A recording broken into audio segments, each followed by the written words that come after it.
তীব্র দাবদাহের মাঝে অবশেষে স্বস্তির বৃষ্টির সঙ্গে চোখ রাঙাচ্ছে কালবৈশাখী।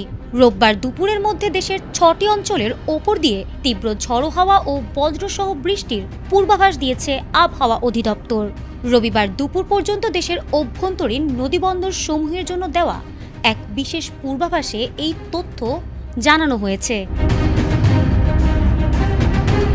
আবহাওয়ার পূর্বাভাস অনুযায়ী রংপুর, দিনাজপুর, টাঙ্গাইল, ময়মনসিংহ, বগুড়া এবং সিলেট অঞ্চলের ওপর দিয়ে পশ্চিম অথবা উত্তর পশ্চিম দিক থেকে ঘন্টায় ৬১ থেকে ৮০ কিলোমিটার বেগে অস্থায়ীভাবে ঝড়ো হাওয়া বয়ে যেতে পারে। সেই সঙ্গে হতে পারে তীব্র বজ্র বৃষ্টি।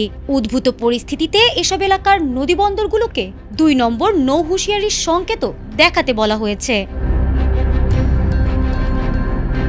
এদিকে সন্ধ্যা ৬টা পর্যন্ত দেওয়া অপর এক পূর্বাভাসে বলা হয়েছে রংপুর, ঢাকা, ময়মনসিংহ ও সিলেট বিভাগের অনেক জায়গায় এবং রাজশাহী, খুলনা, বরিশাল ও চট্টগ্রাম বিভাগের কিছু কিছু জায়গায় বজ্রসহ বৃষ্টি হতে পারে। বিশেষ করে রংপুর, ময়মনসিংহ ও সিলেট বিভাগে ভারী বর্ষণের সম্ভাবনাও রয়েছে। গত কয়েকদিনের ভ্যাপসা গরমের পর এই বৃষ্টি স্বস্তি নিয়ে আসছে। আবহাওয়া অফিস জানিয়েছে সারা দেশে দিন ও রাতের তাপমাত্রা কিছুটা কমতে পারে।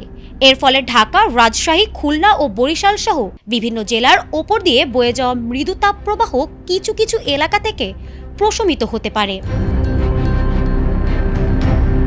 প্রকৃতির এই বৈরী আচরণে জানমালের ক্ষয়ক্ষতি এড়াতে সংশ্লিষ্ট এলাকার বাসিন্দাদের সতর্ক থাকার পরামর্শ দেওয়া হয়েছে। বিশেষ করে ঝড়ের সময় খোলা জায়গা বা গাছের নিচে না থেকে নিরাপদ আশ্রয়ে থাকা এবং নদীবন্দরে চলাচলকারী নৌযানগুলোকে সাবধানে চলাচলের অনুরোধও জানানো হয়েছে। মেঘের গর্জনের সাথে এই বৃষ্টি জনজীবনের স্বস্তি ফেরাবে বলেই আশা করা হচ্ছে। ফারহানা হক, এটিএন বাংলা।